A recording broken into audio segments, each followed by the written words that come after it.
Tuduhan mengenai keaslian ijazah Presiden Joko Widodo telah menjadi isu yang berulang kali mencuat ke permukaan sejak beberapa tahun terakhir. Isu ini tidak hanya beredar di kalangan terbatas, tetapi juga menjadi konsumsi publik melalui berbagai pemberitaan media massa dan diskusi di ruang-ruang digital. Setiap kali ada momen politik penting, seperti menjelang pemilihan umum atau saat Jokowi mengambil keputusan strategis, rumor tentang ijazah palsu kembali diangkat dan menjadi bahan perdebatan hangat. Isu ini kerap dimunculkan oleh pihak-pihak tertentu yang ingin menggoyang kepercayaan publik terhadap Jokowi, terutama saat tensi politik sedang memanas. Tidak jarang, narasi tersebut digunakan sebagai alat untuk menyerang kredibilitas Jokowi di tengah persaingan politik yang semakin ketat. Masyarakat pun terbelah. Ada yang percaya, ada pula yang menganggapnya sekadar manuver politik. Narasi yang mempertanyakan keabsahan ijazah sarjana kehutanan Jokowi dari Universitas Gadjah Mada terus dihembuskan, bahkan semakin liar dan tak terkendali di media sosial. Berbagai akun anonim, influencer, hingga tokoh publik ikut menyebarkan spekulasi, membuat masyarakat semakin bingung membedakan fakta dan opini. Diskusi di media sosial pun seringkali memanas, dengan argumen pro dan kontra yang saling bersautan. Tokoh-tokoh seperti Roy Suryo dan Dr. Tifa turut memperkuat isu ini dengan pernyataan-pernyataan kontroversial mereka di media. Kehadiran mereka dalam berbagai konferensi pers dan wawancara membuat isu ini semakin mendapat sorotan dari media arus utama. Tak hanya itu, perdebatan pun meluas ke berbagai forum diskusi, baik di televisi maupun di platform digital. Padahal, Universitas Gadjah Mada sebagai institusi resmi telah berkali-kali menegaskan keaslian ijazah Jokowi melalui berbagai klarifikasi dan bukti dokumen. Pihak kampus bahkan menghadirkan saksi dan dokumen pendukung untuk membantah tuduhan tersebut. Namun, klarifikasi itu seringkali tidak cukup untuk meredam gelombang tuduhan yang terus bermunculan, terutama di dunia maya. Pada akhirnya, demi menjaga nama baik pribadi dan institusi kepresidenan, Presiden Jokowi memilih untuk menempuh jalur hukum. Langkah ini diambil agar polemik yang tak kunjung reda bisa diselesaikan secara adil dan transparan di pengadilan, sekaligus memberikan kepastian hukum kepada masyarakat luas. Langkah hukum Jokowi bukan reaksi spontan, melainkan keputusan matang untuk melindungi kehormatan pribadi dan simbol negara. Tuduhan ijazah palsu dianggap berbahaya jika dibiarkan, bisa jadi presiden buruk dan merusak tatanan demokrasi. Melalui kuasa hukum, laporan resmi dilayangkan ke Polda Metro Jaya, menandai pergeseran isu dari klarifikasi ke proses hukum. Tujuannya bukan membungkam kritik, tapi menindak penyebaran fitnah yang menyerang integritas personal. Proses hukum ini diharapkan jadi jawaban final, mengakhiri spekulasi yang telah lama beredar. Setelah laporan resmi masuk ke pihak kepolisian, Polda Metro Jaya bergerak cepat dengan memanggil sejumlah nama yang disebut dalam kasus ini. Salah satu nama utama yang langsung mendapat perhatian adalah Roy Suryo. Ia menerima surat panggilan dan tanpa menunda, hadir memenuhi kewajiban hukumnya di kantor polisi. Kehadiran Roy Suryo menjadi sorotan media dan publik, mengingat posisinya yang cukup dikenal dan keterlibatannya dalam kasus yang sedang ramai diperbincangkan. Di ruang pemeriksaan, Roy menjalani proses interogasi yang cukup intensif. Ia dicecar puluhan pertanyaan oleh penyidik terkait kronologi kejadian, keterlibatannya, serta berbagai detail yang dianggap penting untuk mengungkap kebenaran. Selain menjawab pertanyaan secara lisan, Roy juga diminta untuk memberikan klarifikasi tertulis yang nantinya akan menjadi bagian dari berkas perkara. Proses ini berlangsung selama beberapa jam, menandakan keseriusan pihak kepolisian dalam menelusuri setiap informasi. Untuk memperkuat alibinya, Roy Suryo membawa serta bukti rekaman CCTV yang menurutnya dapat membantah tuduhan yang dialamatkan kepadanya. Ia menunjukkan rekaman tersebut kepada penyidik, menjelaskan secara detail waktu dan lokasi yang terekam, serta menegaskan bahwa dirinya siap bekerja sama sepenuhnya dalam proses penyelidikan. Bukti ini menjadi salah satu poin penting dalam upaya Roy membela diri di hadapan hukum.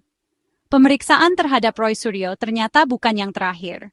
Pihak kepolisian menjadwalkan pemanggilan lanjutan, baik untuk Roy maupun saksi-saksi lain yang dianggap relevan. Hal ini menandakan bahwa penyelidikan masih terus berkembang dan belum menemukan titik terang. Setiap pihak yang terlibat diminta untuk memberikan keterangan tambahan. agar kasus ini bisa diusut secara menyeluruh dan adil. Proses hukum yang berjalan ini menjadi ujian penting. Apakah tuduhan yang selama ini ramai di media sosial benar-benar bisa dibuktikan secara hukum di pengadilan?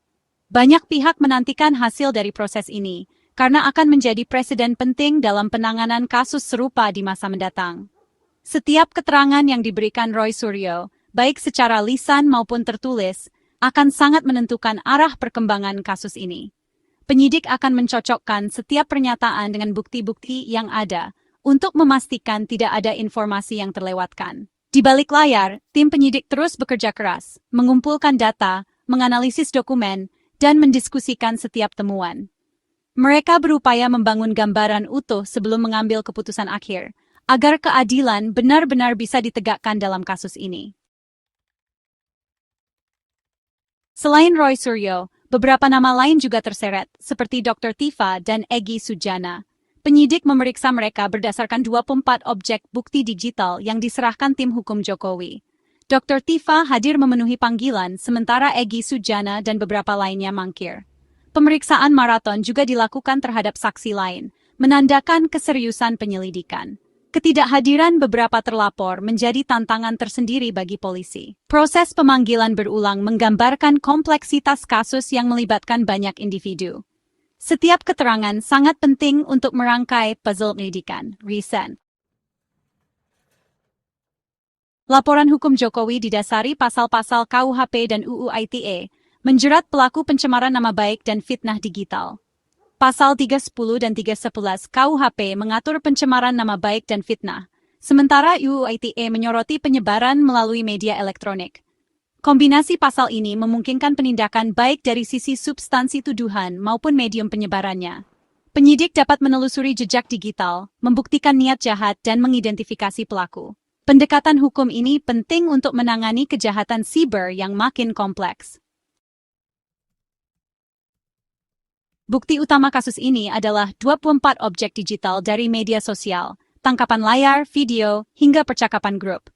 Tim siberpolisi menganalisis konten dan metadata untuk memetakan aktor-aktor kunci. Dari analisis awal, 5 inisial jadi fokus penyelidikan. Bukti digital mengarahkan penyidik pada individu, bukan sekadar tuduhan umum. Proses pengumpulan bukti terus berjalan, termasuk permintaan data ke platform dan forensik digital. Kekuatan bukti digital akan menentukan nasib kasus di pengadilan. Setelah laporan diterima, kasus masuk tahap penyelidikan, bukan langsung penyidikan. Proses klarifikasi melibatkan pelapor, terlapor, dan saksi untuk mengumpulkan keterangan dan membandingkan bukti. Penyidik juga bisa melibatkan ahli bahasa atau ITE untuk analisis mendalam. Jika bukti cukup, kasus naik ke penyidikan dan penetapan tersangka. Jika tidak, bisa dihentikan. Tahap ini jadi saringan penting agar tak ada yang ditetapkan tersangka tanpa dasar kuat. Prinsip kehati-hatian dan hak asasi dijunjung tinggi dalam proses ini. Kasus ijazah palsu ini menyentuh kepercayaan publik pada pemimpin dan institusi negara. Proses hukum jadi arena utama verifikasi, menguji klaim dengan bukti valid. Bagi Jokowi, ini kesempatan membuktikan tuduhan tak berdasar. Bagi terlapor, ruang membelah diri dengan data. Demokrasi melindungi hak kritik, tapi harus bertanggung jawab. Proses hukum akan menentukan apakah pernyataan masuk kategori kritik atau fitnah. Tujuan akhirnya mengungkap kebenaran di tengah kabut informasi. Penyelidikan kasus ini menjadi cermin nyata betapa besar tantangan yang dihadapi demokrasi di era digital saat ini. Di tengah derasnya arus informasi, batas antara kritik yang membangun dan fitnah yang merusak semakin kabur. Media sosial, portal berita daring, dan berbagai platform digital telah menjadi ruang publik baru, di mana opini dan fakta seringkali bercampur tanpa filter. Dalam situasi seperti ini, masyarakat dituntut untuk lebih cermat memilah informasi, sementara aparat penegak hukum harus bekerja ekstra keras untuk menjaga keadilan dan kebenaran tetap tegak. Langkah hukum yang diambil oleh Presiden Jokowi menegaskan bahwa setiap warga negara, tanpa terkecuali, memiliki hak untuk dilindungi dari serangan terhadap nama baik dan kehormatan. Proses hukum ini bukan hanya soal individu, tetapi juga menjadi penegasan bahwa negara hadir untuk melindungi warganya dari ancaman fitnah dan disinformasi yang bisa merusak tatanan sosial. Setiap laporan yang masuk diproses dengan seksama, memastikan bahwa keadilan tidak hanya menjadi slogan, tetapi benar-benar diwujudkan dalam tindakan nyata. Proses penyelidikan dan penegakan hukum di Polda Metro Jaya menjadi bukti bahwa prinsip negara hukum berjalan sebagaimana mestinya. Setiap tahapan dilakukan secara adil, objektif dan transparan di bawah pengawasan publik dan media.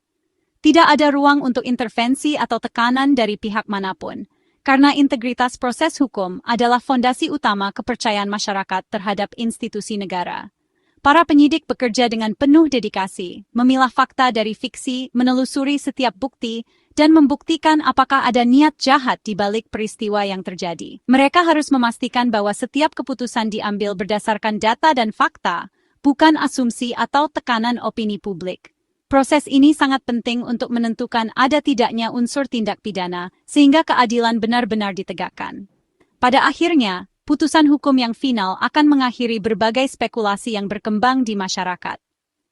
Keputusan ini tidak hanya menjadi penutup kasus, tetapi juga menjadi pelajaran penting bagi publik tentang pentingnya menjaga etika dalam berkomunikasi, baik di dunia nyata maupun dunia maya. Setiap putusan menjadi preseden yang akan memandu langkah hukum di masa depan. Keadilan harus ditegakkan tanpa pandang bulu, tanpa memandang status sosial, jabatan, atau latar belakang siapapun. Hanya dengan prinsip ini, demokrasi Indonesia bisa tumbuh sehat dan kuat, serta mampu menghadapi tantangan zaman yang terus berubah. Penegakan hukum yang adil adalah pondasi utama bagi masa depan bangsa yang lebih baik. Sebab, bangsa yang besar hanya bisa berdiri kokoh di atas fondasi kebenaran dan keadilan, bukan di atas fitnah, kebohongan, dan disinformasi. Inilah pelajaran penting yang harus kita jaga bersama, demi Indonesia yang lebih bermartabat dan beradab.